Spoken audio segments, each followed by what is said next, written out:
दोस्तों, मैं Ajay Rathore competition academy के यूट्यूब चैनल पर आपका फिर से स्वागत करता हूं। देखिए, कल हमने सब्सटेंस के पार्ट 1 के ऊपर चर्चा की। पार्ट 1 में हमने क्या क्या पढ़ा, तो पदार्थ क्या होता है, सब्सटेंस क्या होता है, हमने सबसे पहले इस पर चर्चा की। ठीक है, देखते हैं यहाँ पे।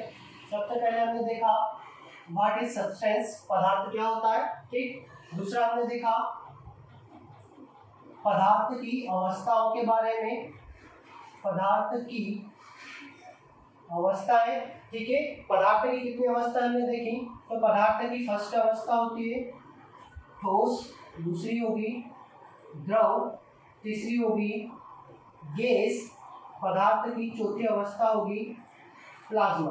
देखिए, कल हमारी सब्सटेंस पार्ट 1 में पदार्थ की ठोस, द्रव, गैस और प्लाज्मा अवस्था तक बात कंप्लीट हो चुकी थी। अब पदार्थ की पांचवी अवस्था बचती है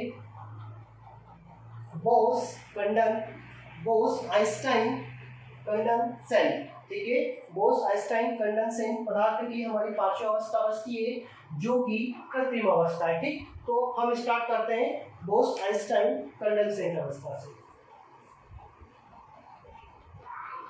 देखिए, पदार्थ की पांचवी अवस्था बोस आइंस्टाइन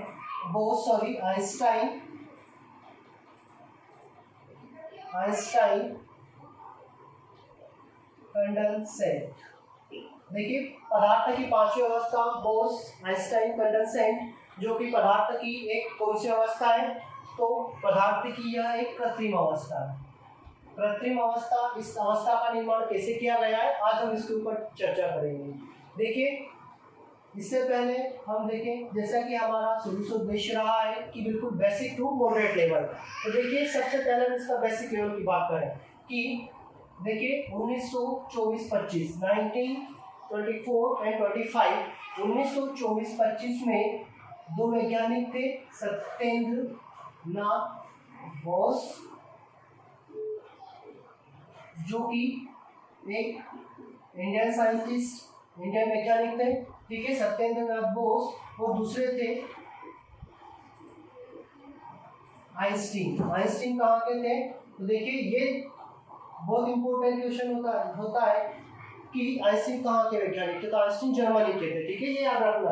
देखिए, 1924-25 में भारत के वैज्ञानिक सत्येंद्र नाथ बोस तथा जर्मनी के साइंटिस्ट आइंस्टीन ने मिलकर इस अवस्था की खोज की थी। इसलिए देखिए, सत्येंद्र नाथ बोस से लिया गया है बोस, और आइंस्टीन से लिया गया है आइंस्टाइन। तो हमारी अवस्था का नाम क्या है, बोस आइंस्टाइन कंडेंसेट। तो देखिए, 1924-25 में सत्येंद्र नाथ बोस तथा आइंस्टीन नामक वैज्ञानिक ने इस अवस्था की खोज की थी। ठीक है, इस अवस्था का आविष्कार किया था। कैसे आविष्कार किया, कैसे खोज की थी, देखिए इस चीज को समझने के लिए हम सबसे पहले एक चीज को समझेंगे, जो कि देखिए भारत के महान वैज्ञानिक सत्येंद्र नाथ बोस ने एक पार्टिकल, एक कण की खोज की। कण का नाम क्या था, हिग्स बोसॉन कण की खोज की थी। भारत के वैज्ञानिक सत्येंद्र नाथ बोस ने हिग्स बोसॉन नामक कण की खोज की। देखिए, ये कण हिग्स बोसॉन नामक कण जो है, इस कण का ब्रह्मांड की उत्पत्ति में सर्वाधिक योगदान माना जाता है। बल्कि ये तक माना जाता है, कुछ वैज्ञानिकों ने का कहना है, उनके द्वारा ये मानना है कि जो संपूर्ण ब्रह्मांड की उत्पत्ति हुई है, वो इस हिग्स बोसॉन नामक कण से ही हुई है। क्या है कि सत्येंद्र नाथ बोस ने हिग्स बोसॉन नामक कण की खोज की। ठीक है, अब देखिए, हिग्स बोसॉन कण ब्रह्मांड की, इससे संपूर्ण ब्रह्मांड की उत्पत्ति हुई है, या संपूर्ण ब्रह्मांड की निर्माण में इस कण का महत्वपूर्ण योगदान है। जब ब्रह्मांड के निर्माण में इसका योगदान है, तो इस कण को देखिए और क्या नाम दिया गया, तो इस कण को ईश्वरीय कण, या जिसे हम कहें इंग्लिश में गॉड पार्टिकल।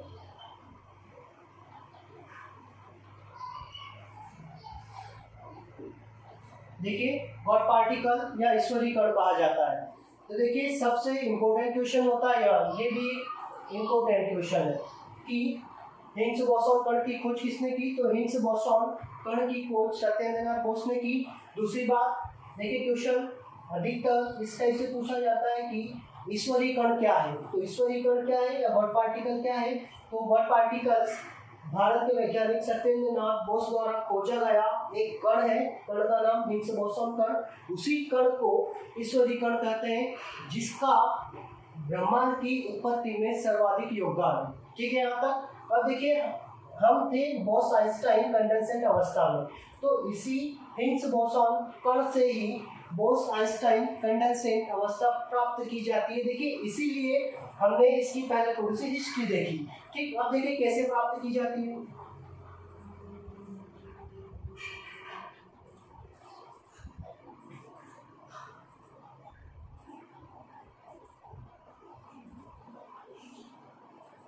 देखिए हिग्स बोसॉन कण, हिग्स बोसॉन कण को जब परम शून्य तापमान, परम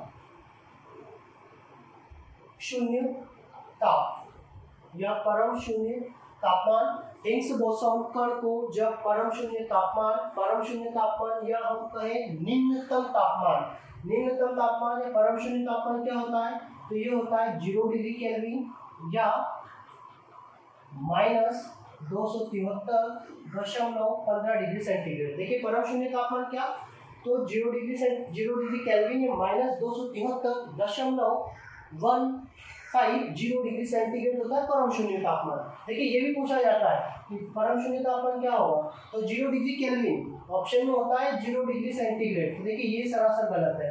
0 डिग्री केल्विन सेंटीग्रेड में पूछा जाए तो -273.15 डिग्री सेंटीग्रेड। तो देखिए जब हिग्स बोसॉन नामक कण को परम शून्य तापमान पर रखा जाता है, तब जो अवस्था प्राप्त होती है उसी अवस्था को कहते हैं बोस आइंस्टाइन कंडेंसेट। तो देखिए आप कहेंगे कि हिग्स बोसॉन कण को जब हम परम शून्य तापमान पर रखेंगे तो हमें अवस्था जो प्राप्त होगी, कौन सी अवस्था प्राप्त होगी, बोस आइंस्टाइन कंडेंसेट अवस्था में प्राप्त होगी। अब देखिए कि ये प्राकृतिक क्यों नहीं है। देखिए परम शून्य तापमान जो है पृथ्वी के किसी भी कोने पर, परम शून्य तापमान पृथ्वी के किसी भी कोने पर संभव नहीं है। इसका मतलब कि पृथ्वी पर ऐसा कोई सा बिंदु नहीं है जहाँ पर परम शून्य तापमान या -273.15 डिग्री सेंटीग्रेड प्राप्त किया जा सके, वो भी प्राकृतिक रूप से। तो देखिए जब प्राकृतिक रूप से नहीं प्राप्त किया जा सकता, तो देखिए परम शून्य तापमान कहाँ पर प्राप्त किया जाता है, परम शून्य तापमान प्रयोगशाला में प्राप्त किया जाता है। ठीक है, देखिए परम शून्य तापमान पृथ्वी पर संभव नहीं है, अतः इस अवस्था को उन्हीं प्रयोगशाला में ही प्राप्त किया जा सकता है। अब देखिए प्रयोगशाला में प्राप्त तो किया जाता है, कैसे, मनुष्य के द्वारा। तो इसलिए बोस आइंस्टाइन कंडेंसेट अवस्था को पदार्थ की कृत्रिम अवस्था कहते हैं। देखिए एक बार वो देख लेते हैं। बोस आइंस्टाइन कंडेंसेट पदार्थ की कृत्रिम अवस्था है। 1924-25 में सत्येंद्र नाथ बोस तथा आइंस्टीन नामक वैज्ञानिक ने इस अवस्था की खोज की थी।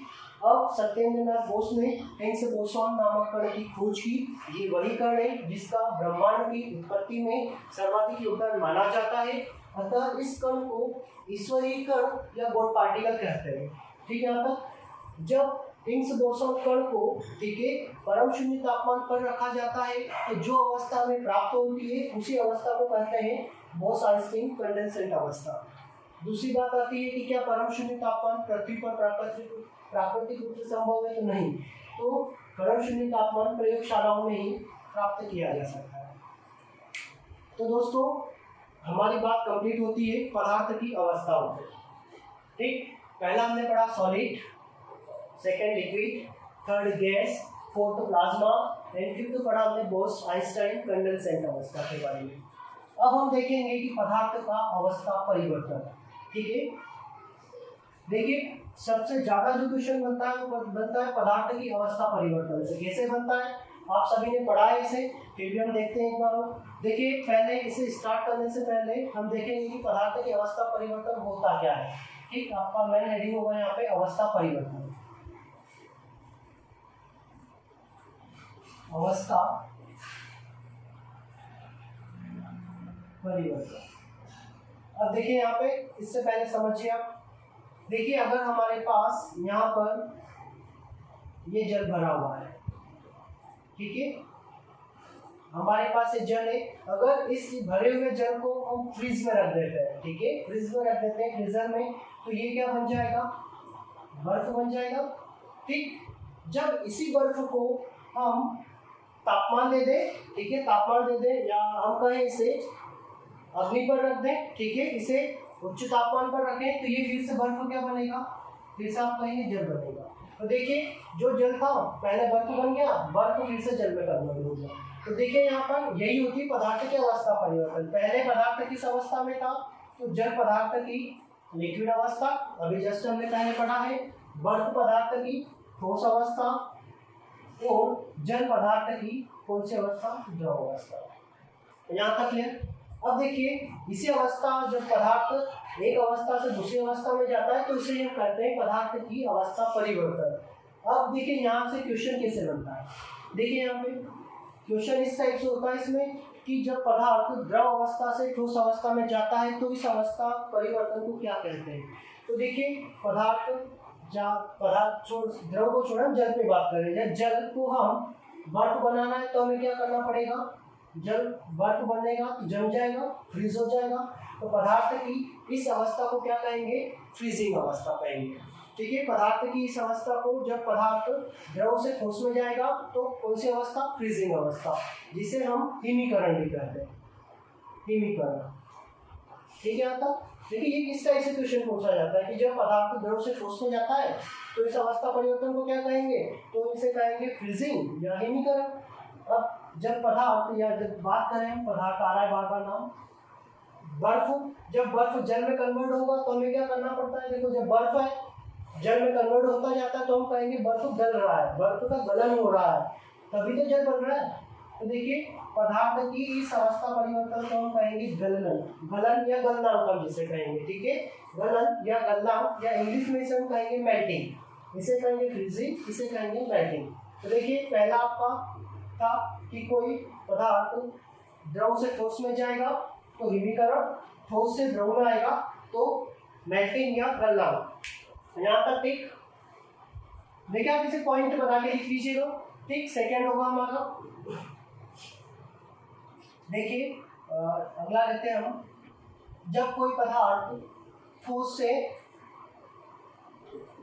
गैस में कन्वर्ट हो जाए और यही गैस फिर से ठोस में कन्वर्ट हो जाए। देखिए पदार्थ की पहली अवस्था ठोस, ठोस से गैस में गया और यही गैस फिर से ठोस में आ गई। तो देखिए क्या होता है कि जब पदार्थ ठोस से गैस में जाता है, ठीक है, ठोस अवस्था से सीधे गैसीय अवस्था में, द्रव अवस्था इसमें बीच में नहीं आती है, तो देखिए इसे हम क्या कहेंगे, तो इसे कहते हैं ऊर्ध्वपातन।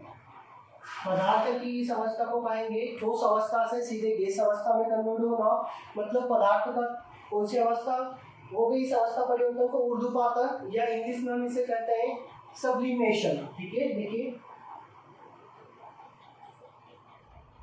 सब्लिमेशन, यहाँ तक ठीक। दूसरी बात, जब ये गैसीय अवस्था ठोस अवस्था में कन्वर्ट हो जाए, गैस अवस्था ठोस अवस्था में कन्वर्ट हो जाए तो इसे हम क्या कहेंगे, तो इस अवस्था परिवर्तन को हम कहते हैं निक्षेपण। ठीक है, इस अवस्था परिवर्तन को हम कहते हैं निक्षेपण। यहाँ तक क्लियर हुआ। अब देखिए ऊर्ध्वपातन से बहुत ज्यादा क्वेश्चन बनते हैं, क्वेश्चन ऊर्ध्वपातन से सबसे ज्यादा कैसे बनते हैं, तो देखिए सबसे ज्यादा क्वेश्चन इस टाइप से पूछा जाता है कि निम्नलिखित में से ऊर्ध्वपातन किन में संभव है। आपके ऑप्शन होते हैं ठोस बर्फ, ठोस CO2, कपूर, नेफ्थेलिन, ठीक है, जो भी ऑप्शन होंगे। देखिए हम बात करें कपूर, जिसे हम कर्पूर भी कहते हैं, कर्पूर, बेंजोइक अम्ल, कर्पूर, बेंजोइक अम्ल, आयोडीन,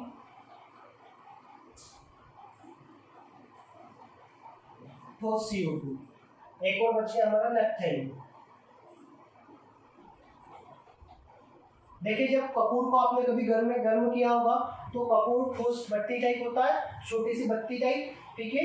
तो ये जो कपूर जब हम गर्म करते हैं तो सीधा वाष्प में कन्वर्ट हो जाता है, सीधा गैस में चला जाता है, पहले लिक्विड नहीं होता है, ठीक है। तो देखिए जब कपूर को गर्म करेंगे तो ये ठोस अवस्था से कहाँ पे जाएगा, सीधा गैसीय अवस्था में, तो इसे हम क्या कहेंगे, ऊर्ध्वपातन। इसी प्रकार से बेंजोइक अम्ल, आयोडीन, ठोस, कार्बन डाइऑक्साइड और नेफ्थेलिन, ठीक। कपूर, बेंजोइक अम्ल, आयोडीन, ठोस कार्बन डाइऑक्साइड और नेपथलीन को जब गर्म किया जाता है तो ये ठोस अवस्था से सीधे गैस अवस्था में कन्वर्ट हो जाते हैं। तो इस अवस्था परिवर्तन को कहते हैं ऊर्ध्वपातन अवस्था परिवर्तन या सब्लिमेशन। गैस अवस्था से ठोस अवस्था में आना निक्षेपण। यहाँ तक ठीक। आगे की बात करें हम इसमें भी,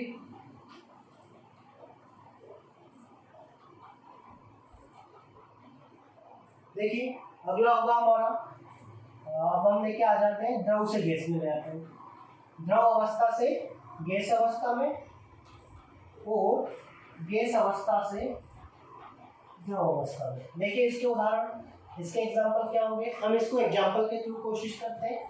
देखिए ये हमारे पास पानी भरा हुआ है, ठीक। देखिए हमारे पास यहाँ पे पानी भरा हुआ है, एक जार ले लेते हैं, बीकर ले लेते हैं, बीकर पानी भरा हुआ है। जब हम नीचे से इसमें तापमान देंगे, ठीक है, नीचे से इसमें कोई ताप दे रहे हैं बीकर के, अग्नि पे रख रहे हैं बीकर को, तो देखिए जब भरा हुआ जल तापमान देंगे तो ये काय में कन्वर्ट होगा, वाष्प में कन्वर्ट होता है। तो द्रव अवस्था, लिक्विड अवस्था गैस अवस्था में आती है, तो क्या जल काय में कन्वर्ट होता है, जल को जब गर्म करेंगे तो वाष्प अवस्था में कन्वर्ट होगा।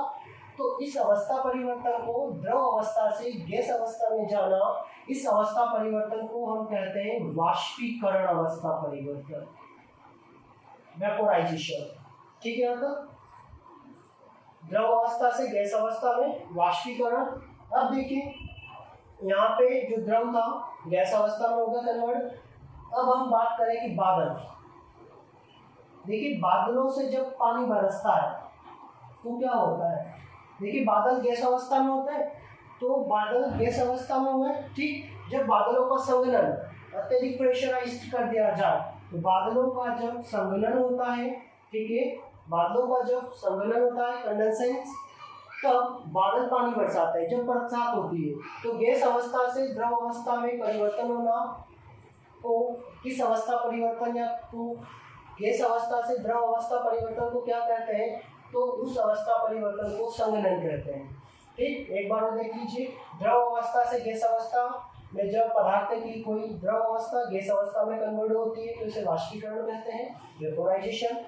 गैस अवस्था से पदार्थ द्रव अवस्था में जाता है तो इसे संघनन कहते हैं। इसके उदाहरण आपने देखा, जब पानी वाष्प में कन्वर्ट होगा गैस अवस्था में, वही गैस अवस्था में बने हुए बादल फिर से पानी बरसाएंगे, बरसात करेंगे तो उसे संघनन कहेंगे, ठीक। आप इसका स्क्रीनशॉट ले लीजिए, हम अगली बात करते हैं।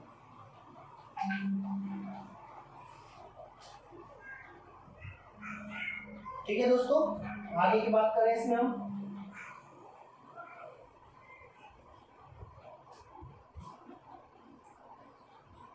देखिए इसमें एक और बचता है कि गैस अवस्था से प्लाज्मा अवस्था और फिर प्लाज्मा अवस्था से गैस अवस्था। क्या होगा, गैस अवस्था से प्लाज्मा अवस्था, फिर प्लाज्मा अवस्था से गैस अवस्था। देखिए अभी हमने थोड़ी देर पहले देखा था कि गैस अवस्था से प्लाज्मा अवस्था किस प्रकार से प्राप्त की जाती है, तो जब गैस को उच्च ताप पर गर्म करेंगे तो क्या होगा, गैस आयनीकृत हो जाएगी, आयन बना लेगी, ठीक है। तो गैस अवस्था से प्लाज्मा अवस्था में जब परिवर्तन होता है तो पदार्थ की इस अवस्था परिवर्तन को कहेंगे आयनीकृत या आयनीकरण, ठीक है, या आयनीकरण कहते हैं, ठीक है। यहाँ तक का गैस अवस्था से प्लाज्मा अवस्था में परिवर्तन होना, आयनीकरण होना, और फिर प्लाज्मा अवस्था जो पदार्थ की बनी हुई है, फिर प्लाज्मा अवस्था को अगर वी आयनीकरण या वी आयनीकृत कर दिया जाए तो यही प्लाज्मा अवस्था फिर से गैस अवस्था में कन्वर्ट हो जाएगी, ठीक है। यहाँ पर गैस अवस्था से प्लाज्मा अवस्था परिवर्तन को कहेंगे आयनीकरण, आयनीकृत, प्लाज्मा अवस्था से गैस अवस्था इसे हम कहेंगे विआयनीकृत। तो देखिए दोस्तों, यहाँ पे अभी हमने पदार्थ की 4 अवस्था परिवर्तनों के बारे में बात की, लगभग 8 अवस्था परिवर्तन हो गए, ठीक है, क्योंकि गैस से प्लाज्मा एक अवस्था, प्लाज्मा से गैस दूसरी अवस्था, तो हमने 4 पॉइंट पे बात की। तो इस प्रकार से पदार्थ की टोटल अवस्था परिवर्तन कितनी हो जाती है, 8 अवस्था परिवर्तन हो जाती है। यहाँ तक क्लियर, समझ में आपको आया होगा जैसा मैं उम्मीद करता हूँ, ठीक। आगे की हम बात करें अगर इसमें, देखिए एक पॉइंट जो सर्वाधिक एग्जाम्स में पूछा जाता है, ठीक है, कि पदार्थ की अवस्थाएं किन किन पर निर्भर करती हैं। पदार्थ की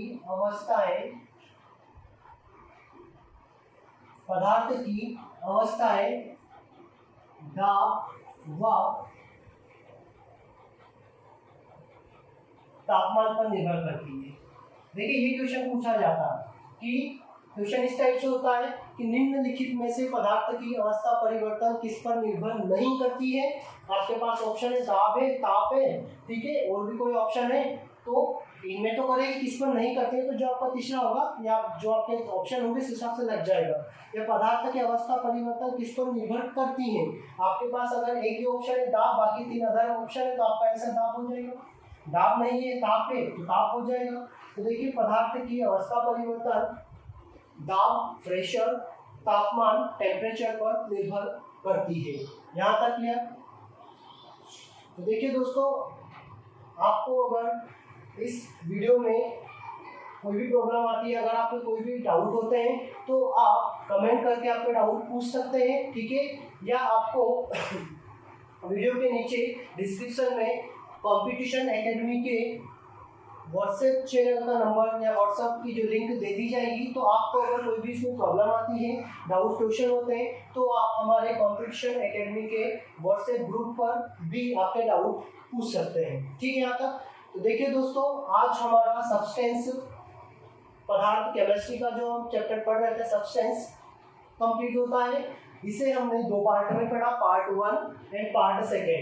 पढ़ा क्या क्या, पदार्थ क्या होता है, ठीक है, पदार्थ की अवस्था है, पदार्थ की अवस्था परिवर्तन, 3 चीजें पढ़ी हमने इसमें। तो देखिए आगे की बात या आगे फिर इसमें बचा ही नहीं है अब तो सब्सटेंस में, अब हम इसके आगे का चैप्टर लेंगे। तो दोस्तों, अगर आपको वीडियो अच्छा लगता है तो प्लीज़ वीडियो को लाइक करना और शेयर करना ना भूलें। Thank you.